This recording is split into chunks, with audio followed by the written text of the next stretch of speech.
Welcome to College Compass by experts at scholarship.org. For the past 43 years, the staff at the George Snow Scholarship Fund and scholarship.org have dedicated themselves to empowering young people and ensuring that they have access to the resources to succeed in their educational journeys. In each episode, we'll sit down with experts to provide practical advice and help students overcome those challenges and maximize their college experience. My name is Tim Snow, and I'm president of the George Snow Scholarship Fund. And my name is Shannon Elwood. I am the Director of Communications for the George Snow Scholarship Fund. I also bring years of experience working closely with college students throughout their educational journeys. In today's episode, we're diving into a topic that's really important for college students, and that's budgeting. We're joined by two incredible guests, Callie Williams, a friend of the fund and Director of Sales at Oceans 234. Callie's a first-generation student who graduated from Florida State University for her undergraduate degree and went on to earn her graduate degree from Florida Atlantic University. While in college, she created a personal budgeting system to better understand her expenses and financial aid. Now she trains our Snow Scholars on how to apply the same system to their own lives and to help them take control of their finances. Also joining us is Melyne Cineas, a 2023 Snow Scholar. She recently graduated with her associate's degree from Palm Beach State College and is transferring this fall to Florida State University. And today she is seeking some real-time financial advice from Callie to send her off to college feeling confident and prepared. So welcome. Hi. Thank you. Yeah, we appreciate you guys being here. So I'll kick things off a little bit by just chatting with Callie for a second.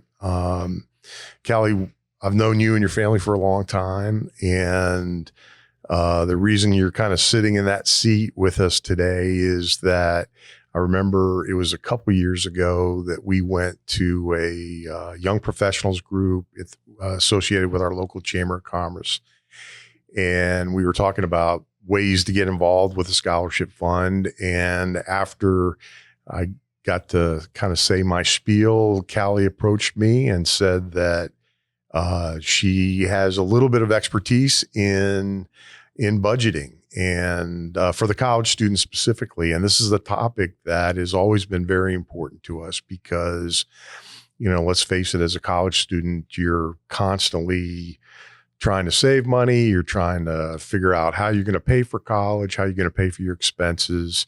And when Callie shared her story with me, I was really intrigued, and she offered her expertise to the scholarship fund and to our scholars. And so, Callie, can you tell me a little bit about yourself, your story, and then how that came to be? Like, how did you develop this and do what you did, which I'll let you tell everybody what you did, which I think is quite remarkable. But share that with our listeners, if you would. Yeah, absolutely. Well, it started in high school and having the realization of being a first-time hopeful college student or first-generation college student, had a realization of if I wanted to go to college, I was going to have to pay for it or get a crap ton of scholarships and grants and all those things to help me pay for that. So had that reflection early on into high school. So my goal was to graduate high school with the best possible scores and then get as many scholarships as I could and kind of just start from there. Being a first generation college student, I didn't have any guidelines. I didn't have any, family help or understanding of what to do in college or how to plan for it. So I really had to learn things on my own and ask the scary questions and confront the people that I needed for my advisors in high school. And then going into college. So I was lucky enough to get Florida Bright Futures and then a couple other scholarships and grants, one being the first generation college student grant, which, really helped me get into college and be able to pay for Florida State. And then I started summer SIA freshman year at Florida State, and I found a job right away when no one else was looking for jobs because I knew this was the best time to do it. I planned out that I could afford this many classes each semester. And then went from there, and then just, started to realize that expenses in college are very different from expenses in high school. And it's the first time you're truly on your own, where no one's coming to you or saying that you need to do things and holding you accountable for them. So, that's kind of where it blossomed from. And that, so interestingly, you did it in seems like a very analytical way. Mm-hmm. And I know that we're going to talk about your spreadsheet in a little bit, but you really laid it all out, income and expenses. And can you tell us a little bit how your budget works, and what are some of the, well, tell us about that. And then I want to hear about, some of the surprises maybe that you had as you were developing this budget, like things that you didn't really think about as expenses as a college student. Mm-hmm. Absolutely. So I think we all can kind of break it down as income coming in, and expenses is what you're spending money on, right? So making sure that you're making more than you're spending on, and having a realization of what is an actual need versus a want for you. So it started with that, and just making sure that I was working my butt off to pay for the things that I wanted to do. Unexpected expenses. I think one of the biggest ones that I had, or two big ones that I had, was your laptop or iPhone or phone repairs. I slept with my laptop on my bed, and it fell off my dorm room, and the screen shattered. No. So that was a pretty penny. And you need a laptop, right? Especially nowadays, you can't really work without it. Right. So that was a pretty penny that I've had to pay. And then also I was fortunate to have my car from high school up in college. Parking tickets. Yep. Well, I can tell you that's parking. For anybody that's not in school now, needs to know that parking is a huge challenge on any college campus in the country. So if you do have a car, you want to try to avoid those tickets as much as possible. And planning, right? Like planning to get it in time for your classes. And if Right. everyone has class at the same time, there's no parking lots that are available. And at Florida State, it just seems like everyone's taking. I heard. Yeah. So you really got to prepare for that. And, sometimes parking or driving your car might not be the best in university. So just got to be strategic about how you're getting there, because they're expensive. Yeah. We got to get there early. Yeah, exactly. Okay. so what kind of things are we talking about that you included into your budget? You talked about, all budgets really sort of are comprised of two components. It's the income that you're bringing in, and then there are the expenses. Yeah. And so with your budget, as I recall, you outline what, and that was with the blessing to our scholars, because they had the benefit of your wisdom of, okay, well, and you accounted for a lot of those unexpected things that people don't think about, Right. That maybe their parents took care of while they were at home, and now they're not. Yeah. And so they become part of the reality of college finances. And so so on the income side, let's just take that for a second. Yeah. You've got, you mentioned scholarships. Mm-hmm. Your scholarships, your grants, any money that's coming in that you're not actively, working for. And then you have your actual income for any jobs, part-time or full-time, that you have coming in. And I will say, something that I learned early on is that you're getting taxes taken out of that. So if you're getting promised, $12 an hour, you have to realize that some percentage is going to be taken out of that, and you're not getting that full amount. So really having an understanding, and I always like to put the income first. That way you can truly see what your, full amount is that you have coming in, especially with scholarships. We'll talk about the financial aid and everything that goes along with that, but knowing where your scholarships are coming from, how they're getting distributed to you, if it's going straight to your bank account, or if it's getting paid through your, your student portal, that's going to be huge as well. And like I said, no one's checking up on you, making sure that, you're getting those funds. So it's definitely something that you need to make sure that, hey, I know that I'm getting granted $3,000 this year. I need to know where that $3,000 is coming from and how it's getting distributed to me. So that's where I like to start, was the income. Always start with income when you're doing, your balance sheets and things like that. And then I have the next line as a savings, and we'll get into savings eventually, but it's extremely important to focus on savings, because that's going to be your goal that you're trying to get, right? Let's say we didn't have cars. You're planning to get a car. I'm doing that this year. I'm planning for a car. So my savings goal is, what I can afford for a car this year, something to look forward to. And you see that number and you're putting away towards it. And then you start with your expenses, or then you end with your expenses, and your expenses are categorized based on the things that you can put together. You don't want to have any more than 5 categories. Other than that, things just start to get crazy. And within those categories, you should only have 3 to 4 line items that you're spending money on. Everything else can really be grouped together. So we can, break it down as whole household items, things that you need in your house, like toilet paper and toiletries and, shampoo, conditioner, things like that you need, for yourself. I did not think about that, actually. Yeah. And then you have, transportation, right? You are saying you have a car, right, Melyne? So, your car insurance, your car payment, gas, and then your miscellaneous. What happens if your car breaks down? You got to plan for those things. So that's all in your transportation category. And then each category has whatever you spend money on within that.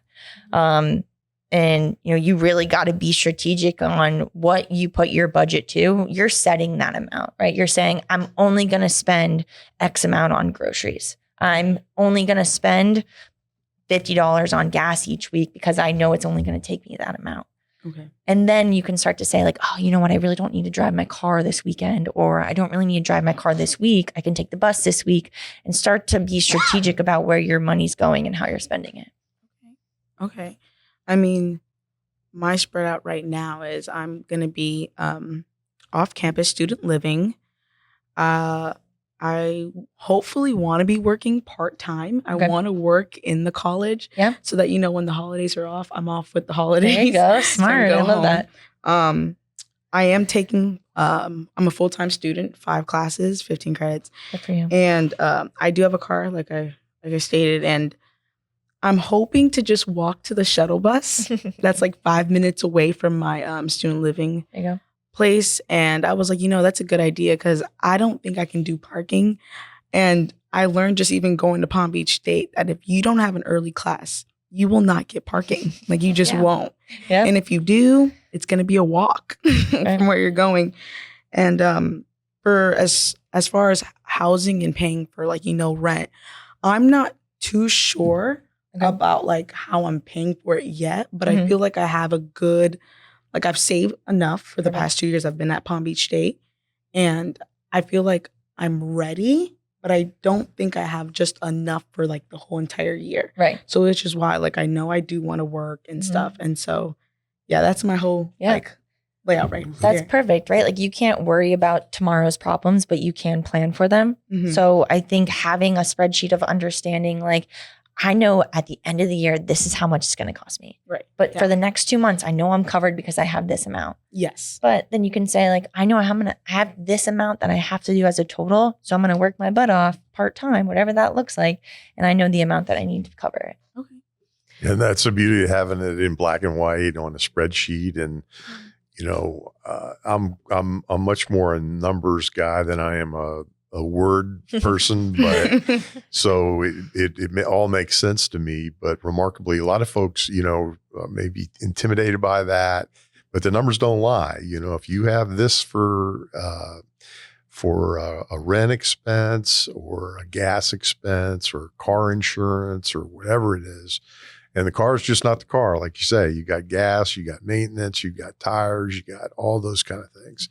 So there's a lot, but putting it to paper, I think is just such a smart way of going about it, and let you see where you are. And so if I think Callie shared with me, she sometimes had to make tough decisions. I'm not going to go to the party at the place tonight because I know that this is how much I'm going to spend and I don't really have it, or I don't want to spend it and I can put it in my savings. Yeah, absolutely. And so, Callie, in your trainings with our Snow Scholars, you've mentioned Maslow's hierarchy of need. Mm-hmm. Can you explain how you apply that to budgeting? Yeah, absolutely. So I think for me, I'm a very visual person, and I think we learned about Maslow's in high school, and then we're reintroduced to it in college from my psych class. And at the bottom of that pyramid is your physiological needs, like what you actually need to survive, which is food, water, and shelter. So if those physiological needs are not met, you can't work your way up the pyramid and achieve your personal best. Be the happiest that you can. If you're worried about when your next meal is, if you're worried about the roof in the hole in your roof, you're raining, you're not sleeping well, all those things, if those aren't met, you can't succeed. Yeah. So I think that's where it stems from, of understanding your budget and what you absolutely need to survive. And those are hands down non-negotiables you have to spend money on. And money shouldn't be scary, and money, you should always have the mindset of money is always going to be coming back to you, but you have to spend it in order to survive. So, my grocery bill, my gas to get me around from work or from school, my rent, those are non-negotiables. Right. Like anything else, going out to eat, those are wants. Chipotle is a want, right? Like, I always make that joke, but like sometimes I'm like, dang, I just really want Chipotle. And I'm like, no, I have rice, beans, and chicken at home. I can do it at home. Yeah. So I think that's where it stems from. When you have that baseline, then you can start seeing the things that you want to integrate into your life. And we just talked about things that you want to do and things that you want to do in college. College should be the best time of your life, and enjoy it as much as you can. But if you don't have those things kind of outlined of what you're spending money on, you're not going to be able to get to that point where you can do those things and not have to worry about them. Okay. Well, no, I have a question. Yeah, go for it. So what's a budgeting strategy you have for college students who are working and paying for housing? So I think first and foremost, it's really just seeing what you're spending money on, like starting there, starting small. Okay. I always love to ignore the small purchases, right? So I have a really bad habit of going to Target, and I know that. I make myself a list of what I need at Target, and I'm saying I can't stray away from this because I know what I need at Target. Right. So stay away from the small purchases, the soda or the water bottle that you get at the vending machine. Bring your own water bottle. We have our water bottles brought here. Like those little things, they add up to really big moments. And when you're looking at your rent, I think ask questions about the rent, or ask, how can I get this to be a lower amount? I think we're very fearful of asking questions that we, or don't know the answers to, just out of, how society has become. So I think asking the questions and making yourself knowledgeable about what other options you have. You don't need to be tied down in one place. You could have other options that can house you. Okay. Or other people who could help you. Okay. Another one I have is like, how often should a college student be cooking at home to save money? As much as you possibly can. Oh. As much as you can. Like, what about eat out like twice a week? Is that like... You have to look at your budget. How much can you afford? You have to think about, and there are going to be some times where, eating out may be cheaper, but when you're cooking at home, you're inevitably you're going to end up making more food than you need. So you have another meal. So if you think about, you bought food at a store for $20 for dinner that night, or versus you went out to eat for $20. Going out to eat, you only have one meal. Right. Plus tax and gratuity. You still have to pay people for the service that they provide you, right? But eating at home, $20 goes a way longer way. And it depends on where you're eating. The cost varies. And maybe you can join a rewards program, so you can use your points to get a free meal from that place. Oh, yeah. Or maybe they have a special day like, Taco Tuesday. You always get like discounted tacos as an example, right? Exactly. So try to strategize where you go to eat if you are going out to eat. Yeah. I feel like I do that now with Starbucks and 7 Brew. Like every 10 coffee is free for me. So I'm like, oh, yay. And it's always on the days like I don't need to be spending. So it always comes handy. You got to think about it though, right? So I'm addicted to my Nespresso machine, addicted to it. Pods aren't cheap, but $50 a month I spend on pods, or, every 6 weeks versus $6 at Starbucks 5 days a week. Very true. That's $30, right? Like you gotta do the math on it, but don't limit yourself of saying like, I can never get coffee at Starbucks ever again. Right. Treat yourself. You know, there's that meme. It's like, treat yourself. You should. You like, life's too short to not treat yourself. But if you're doing it every single day, you're putting yourself in a hole. Okay. Yeah, it's really important. Like I think Callie makes a lot of really great points, and it's those little things that you don't think it's a lot, but if you start multiplying it out over the days and then the months and then the year, it will shock you to see how expensive one cup of coffee at some place out is, how much it really adds up to. Oh, it does. Yeah. And, another one of my like tips would be to shop around, gas stations, grocery stores. I know exactly where the cheapest gas station in Deerfield Beach is. That's on my route home or to work. And I only go to that gas station because it's always the cheapest one. And I know it sounds little, but the cents and dollars add up. Like I said, those small purchases, just like those, the deals, like Shannon was saying, like you got to shop around. I go to 3 different grocery stores when I'm grocery shopping to get certain things at, other places that I am valuing the product that I'm getting for the price that I want. Okay. I do the same thing. Yeah. Wow. Okay. This is also good. I appreciate it. Yeah, and there's a lot of ways, like you say. I mean, I hate to admit it, but I'm looking online all the times at Publix's buy one get one free, and if it's something that I know that I like, that's not going to go bad, that has a shelf life, man, I'm stocking up on it. Yeah.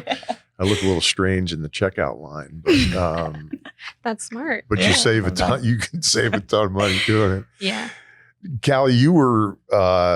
I don't think you mentioned it, but you were able to attend FSU and then graduate with an advanced degree at Florida Atlantic University and have no student debt. Yep. And in your budget is, which is actually really amazing to me, that you talk about savings and you were putting money away while you're paying for all these things and still had money left over to save. And I think that's remarkable. And so you're a testament that it can be done. It just seems difficult, but like you say, you're just sort of outlining the ways to go about doing that. Yeah. And those savings, as you mentioned, they come in handy. You got almost have to have. If your laptop breaks, then you got to have it fixed. Absolutely. So I think that's a really remarkable thing. And we appreciate you teaching our kids how to do that. Is there how did you determine how much you wanted to save? So I'll be honest, I can't remember everything that I did in college, but I'll use it for how I use this spreadsheet now. So I'm actually saving for a car. My goal for this year is $10,000. That's a lot of money. Right. A lot of money. So, in every paycheck, I get paid twice a month. Every paycheck, I did the math of, for the next 12 months, what do I need to take out of my paycheck to put to my savings to pay for a car? It's $400 every paycheck. When you break it out in smaller increments, it seems more attainable, right? Like you can digest that when, certain things, come into play. So every 2 weeks, I know $400 is getting taken out of my account and I'm, not looking at that, not touching that. It's already getting put into my savings account immediately. So, depending on who you bank with, I think when you're putting something away and you have a goal in mind, I highly suggest, if you're getting paid part-time or full-time, whatever it looks like for you, have them pull out that money and put it into your savings immediately. That way you're not, you're not worrying about it. You're not like, oh, I'm going to put away only $350 today because I want to go out to a dinner. And you're really just hurting yourself at the end of it. Because if I'm short $1,000 at the end of this year, I'm not getting the car that I want, that I've planned for, and I'm just disappointing myself. So that's something that when it comes to savings is really big, because setting that goal, being realistic with that goal too. What you can and can't do. You set that goal at the beginning of the year or halfway through the year, whenever you do it, but you were intentional about that goal. So show up for yourself and do the work now. So that way, come 6 months from now, you're like, yeah, I'm so proud of myself. I deserve this. I worked my butt off to get to this point. Wow. Okay. Wow. And so you've mentioned in the past that every college student should be best friends with their financial aid advisor. Oof. Yeah. So tell us why. Yeah. So I actually looked this up. The statistic of first-time students that have some sort of financial aid is at 87%. So 87% of college students going to college for the first time have some sort of financial aid or scholarship or funds that they're getting. At Florida State, there's 42,000 students that go to that school. So imagine, I want to say 30,000 of those students are getting financial aid. They're talking to the financial aid office. They're going in there. They're not talking to the financial aid office and not getting their funds. So what I found from my experience is that they have so much that they're involved with and communicating with students. Some things get left to the wayside and some people get left to the wayside. So if you, and I think I said this earlier, if you're not putting in the effort, they don't care. They don't care that you're getting financial aid. They actually want the students who have to pay for school that pay for school. So you have to care for it for yourself, and you have to make the initiative of going into the financial aid office, understanding when things are going to get dispersed, how they're getting it dispersed. And so you can go and say like, I want to take 5 classes this semester. How am I going to do that? How am I going to make sure that they're giving the money I'm getting is paying for my school, my classes. So yeah, I make the joke of being best friends with your financial aid advisor because they go through a bunch of crap. You're going to go through a bunch of stuff. And that person you want them in your corner as much as possible. They're going to be the first person, if you're good friends with them, they're going to be the first person to say, hey, Melyne, I have this scholarship or grant coming up. I think you'd be perfect for it. I think you should apply for it.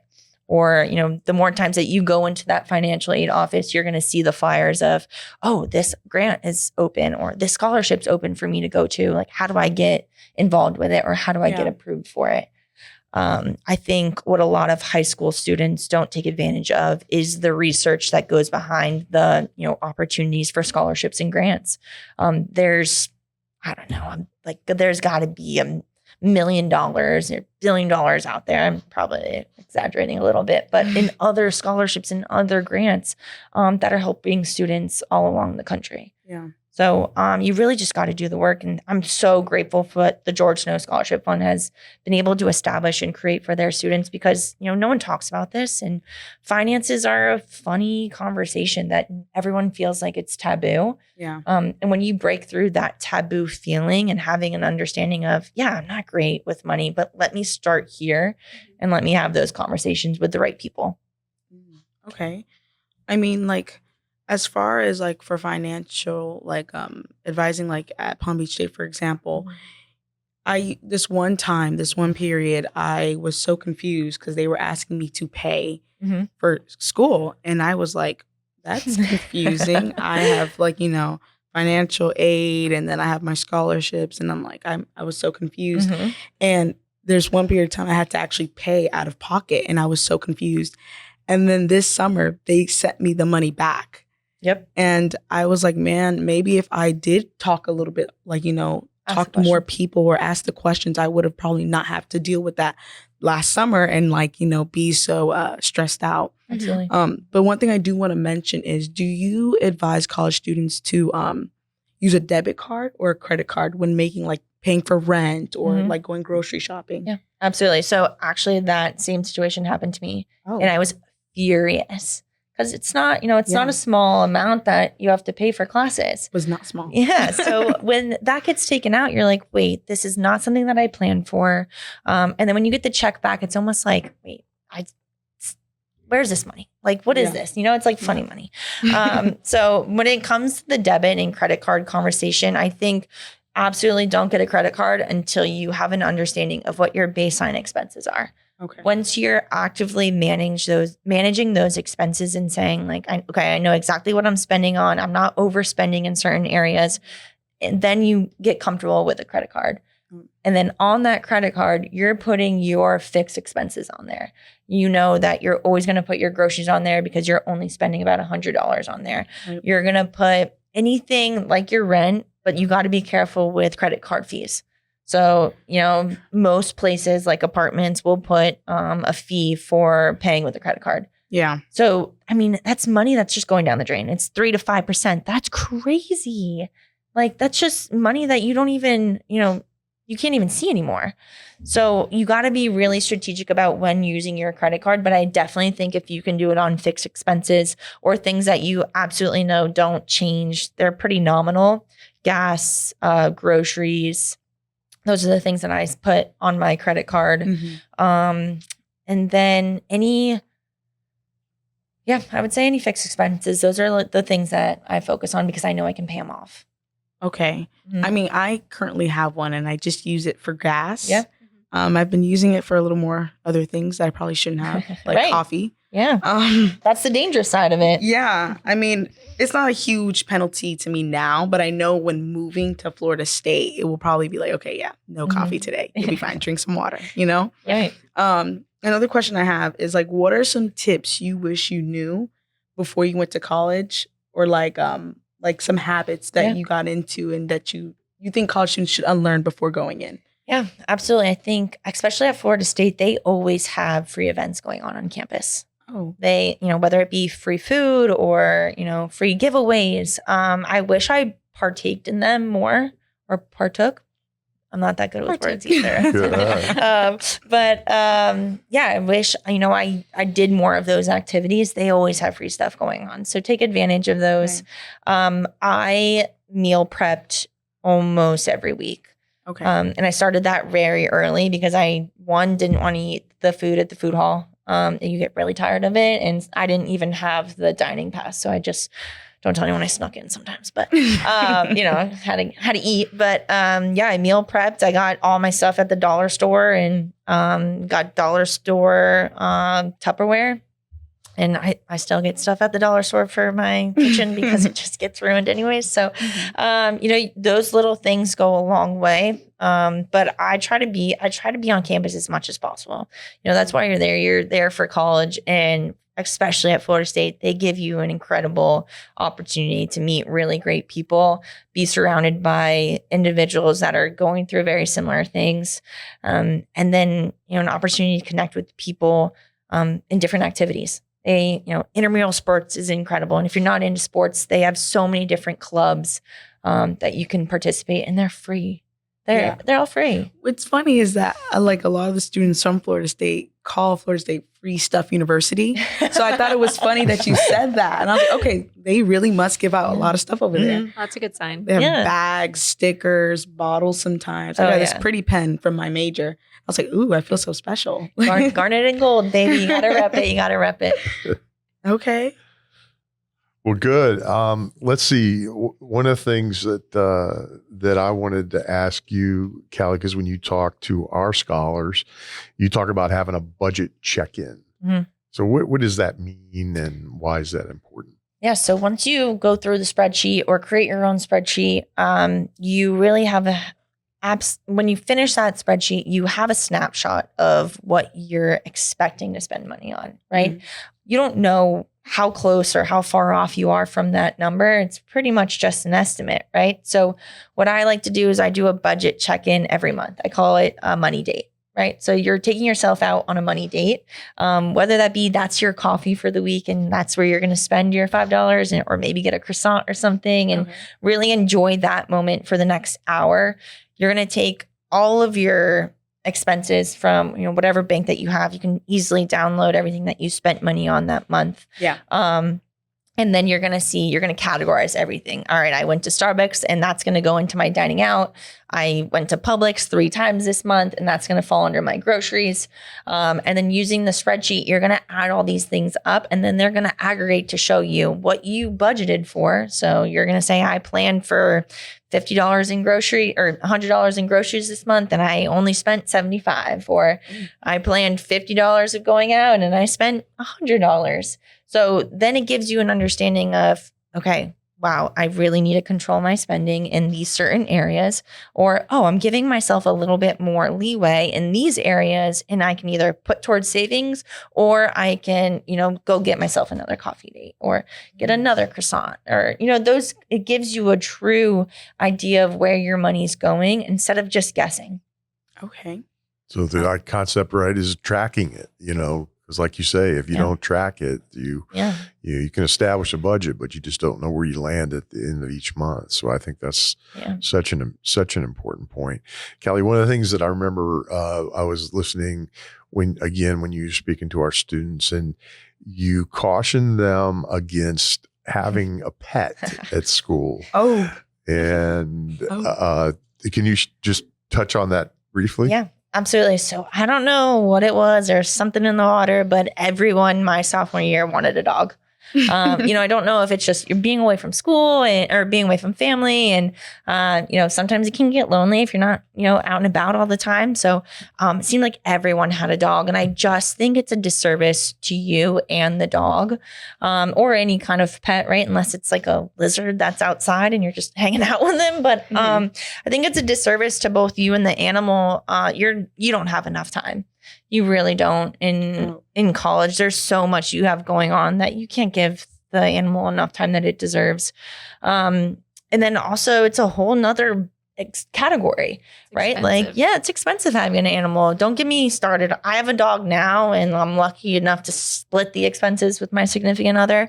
But you got the vet, you got their food, you got to give them toys, like obviously, right? Like all the things that come with it, they have their own budget now. So I highly don't suggest getting a dog until after college, or animal. I say dog, but. And it's just dangerous if they get sick. That vet bill is going to be very expensive. Yeah, Right. Yeah, absolutely. I guess this is the worst time to say it. I have a cat. Oh, no. I got my cat my sophomore year of college. Yeah, right. So, I mean, as far as like expenses for him, like I agree. Like maybe like I wish I did wait, but luckily my parents fell in love with him, so I can probably cheap out and let him stay home. Yeah. My mom really does want to keep him, so I might let her keep him. But as far as like, I was able to get him in my apartment for free. Okay, there you go. Smart. I registered him to be a ESA animal, so they allow those free. So I was like, okay, that's a certain expense I don't have to pay. I think it was $300, and then on top of that, $25 a month. So and I was like, I want to avoid this, so let's not do that.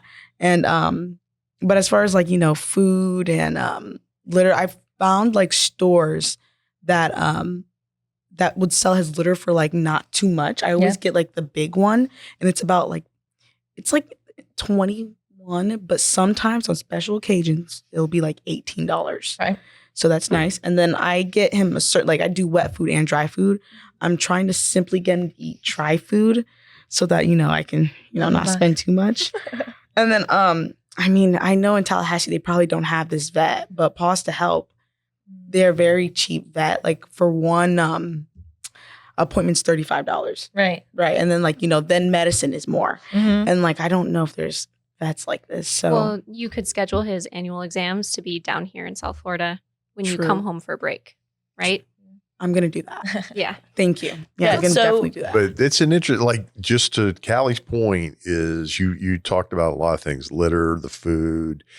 My wife and I have these stray cats that we kind of take care of. I literally think that we spend more on cat food than we spend on our own food in terms of keep taking care of those little guys. Yeah.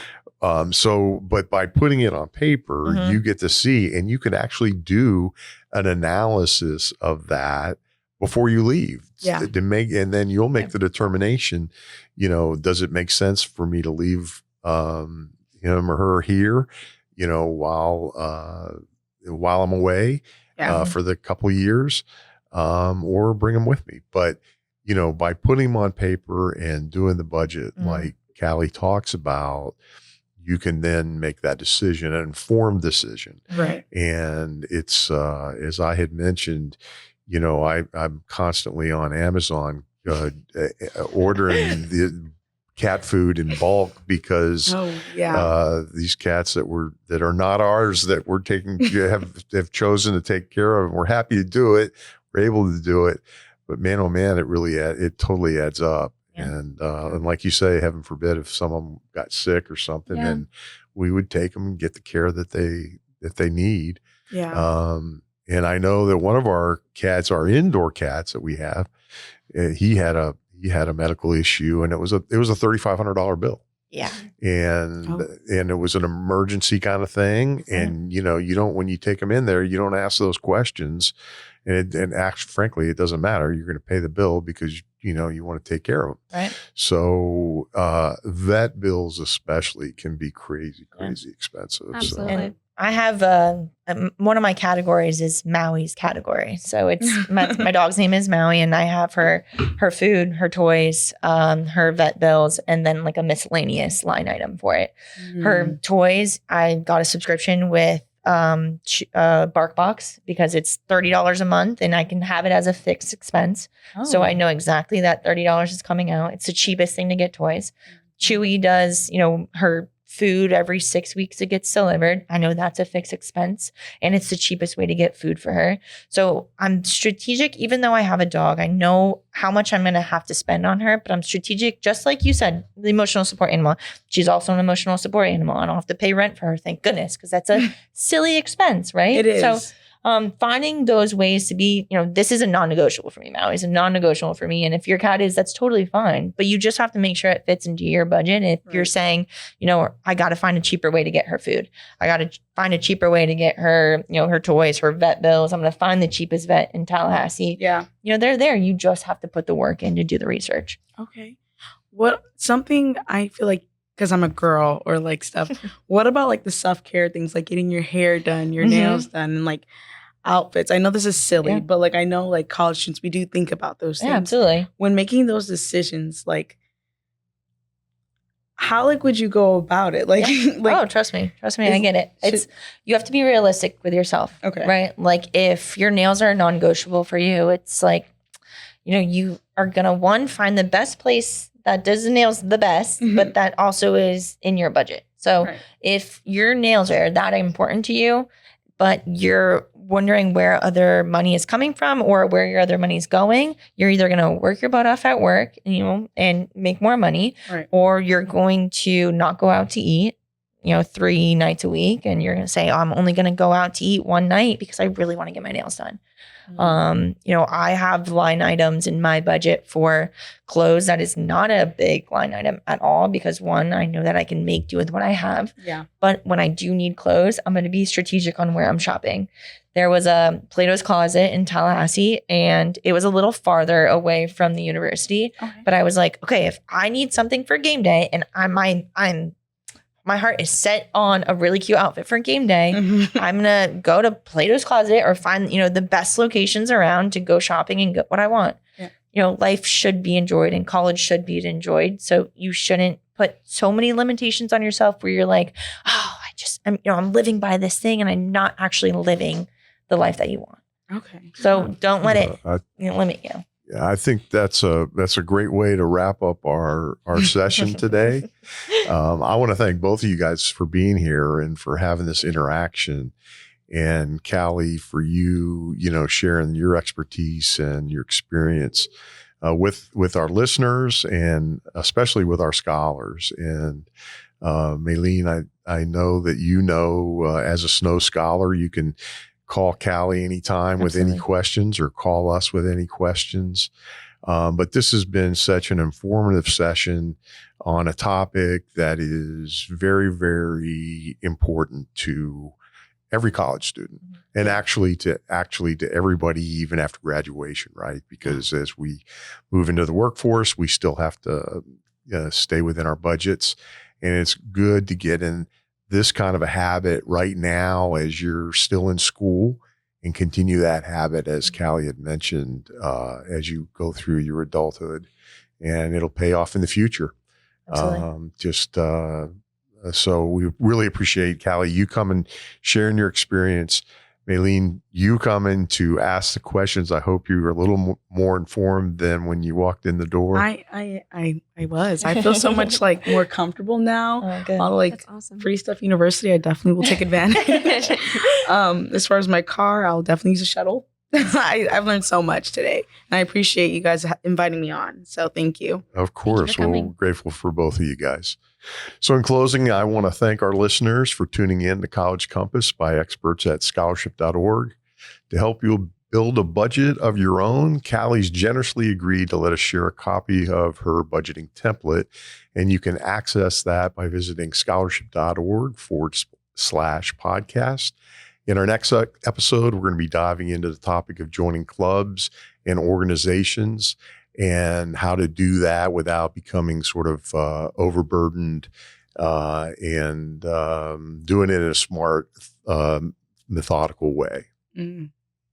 In the meantime, you can learn more about us by visiting scholarship.org. For tips and updates, don't forget to follow us on social media. You can find us on Instagram and LinkedIn at George Snow Scholarship Fund, and on Facebook, TikTok, and X at Snow Scholarship. And as always, we look forward to guiding you through your educational journey.